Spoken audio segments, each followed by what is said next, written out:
Votre invitée aujourd'hui, Béatrice Rulle, Nathalie Fontanet, conseillère d'État chargée des finances. Bonjour Nathalie Fontanet. Bonjour Béatrice Rulle. Merci d'être sur Radio Lac. Vous avez été la première personnalité politique à être infectée par le Covid-19. Vous avez dû respecter une quarantaine qui vient de s'achever. Tout simplement, comment allez-vous ? Mais je vais très bien, je vous remercie. J'ai eu beaucoup de chance et il faut être extrêmement prudent avec ce Covid-19 parce que tout le monde n'a malheureusement pas la chance que j'ai eue. Donc, un message important, vraiment respecter les règles de confinement, les règles de distance sociale et rester chez vous. Beaucoup de craintes autour de ce coronavirus. Vous, comment vous l'avez appris cette annonce ? Comment vous l'avez prise ?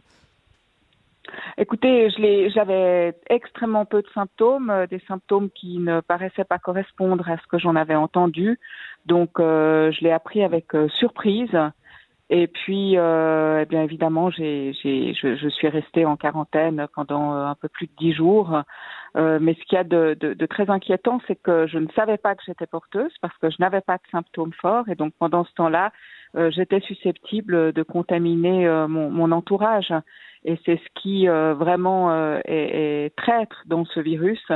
Et c'est pourquoi c'est vraiment important de respecter la distance sociale, de ne pas s'approcher des gens et de respecter toutes ces règles parce qu'on peut être porteur sans le savoir.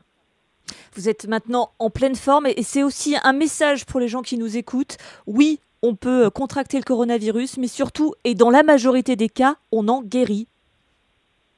Effectivement, alors dans la majorité des cas, on en guérit. Dans la majorité des cas, c'est un virus qui donne des symptômes modérés et peu virulents, mais c'est un virus qui est tellement contagieux et qui touche tellement de cas en même temps que finalement le danger pour notre système de soins, pour la population, ce sont toutes ces personnes et la prise en charge de ces personnes pour lesquelles ce n'est pas aussi simple, qui ont besoin de soins énormes, qui ont besoin d'être au service des soins intensifs.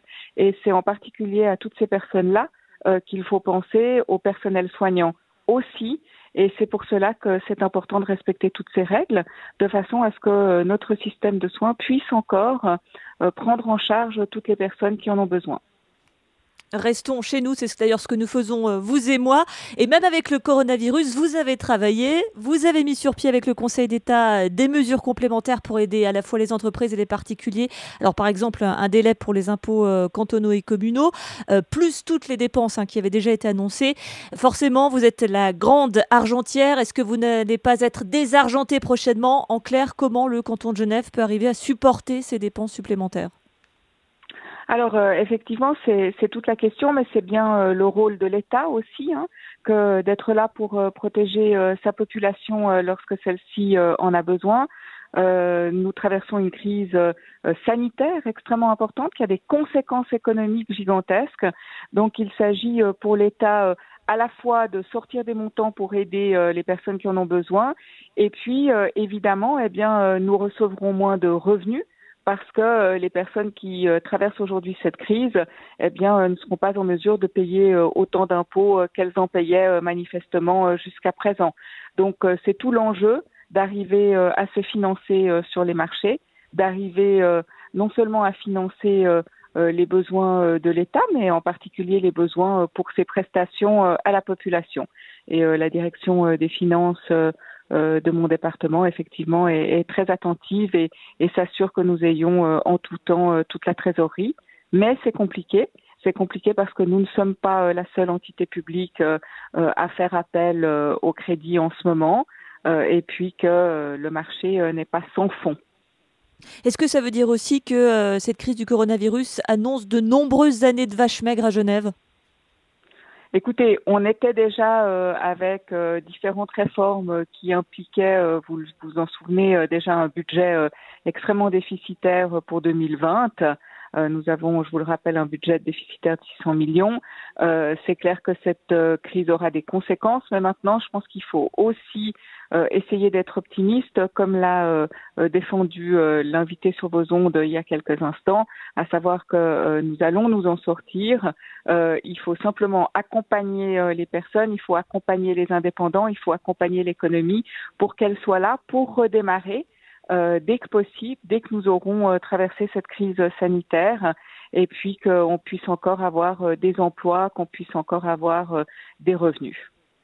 Pour terminer, Nathalie Fontanet, est-ce que vous avez un message pour les Genevois qui nous écoutent ce matin? Je pense que nous devons tous être solidaires. J'ai trouvé un élément très important pendant cette quarantaine, c'est penser aux personnes qui sont seules, penser aux personnes âgées qui sont vraiment beaucoup plus que nous tous confinés chez eux parce qu'ils ne peuvent pas sortir.